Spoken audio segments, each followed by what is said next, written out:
Bonjour tout le monde. Comme promis, je vais reparler de cette séquence.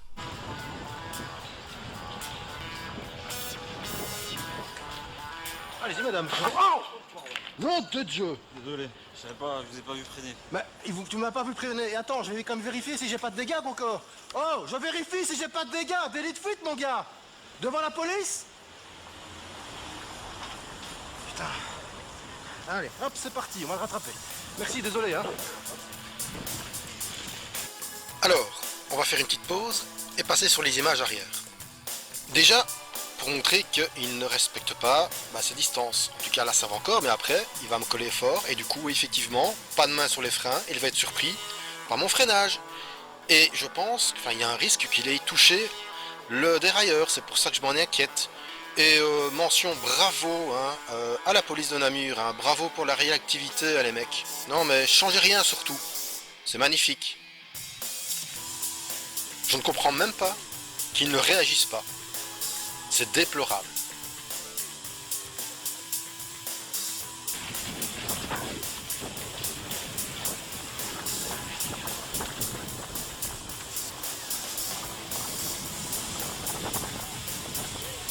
Pardon, désolé.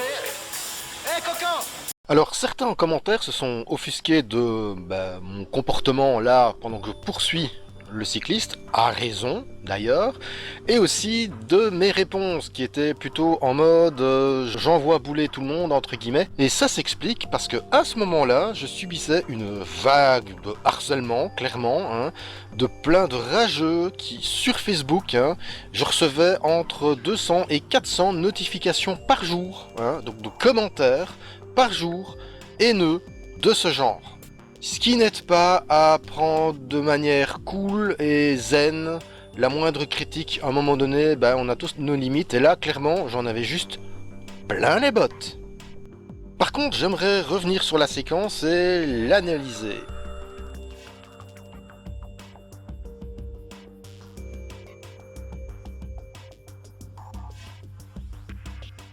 Alors ici, j'ai bien perçu les deux piétonnes qui s'apprêtent à s'engager pour traverser.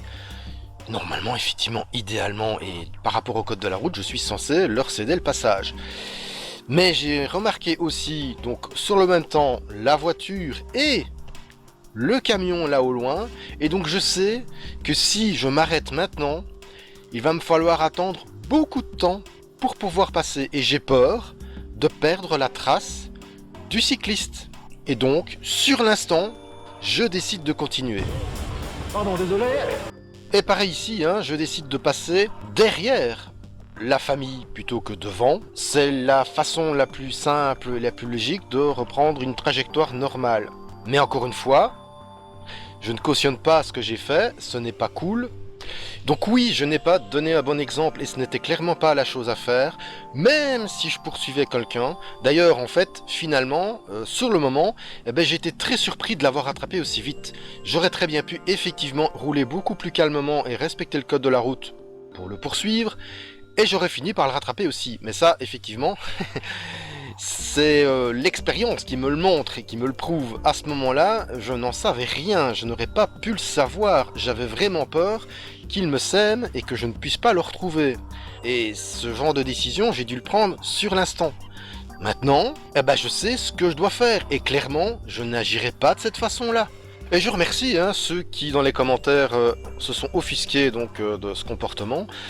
Parce que ça permet effectivement, c'est un peu comme un garde-fou, oui c'est normal, si je fais de la merde, c'est normal qu'on me le dise aussi, et si je ne sais pas le reconnaître tout de suite à ce moment-là, c'est normal aussi qu'on me fustige pour ça, c'est normal, c'est la moindre des choses, c'est ce qui permet, en tout cas quand on le reconnaît, de s'améliorer.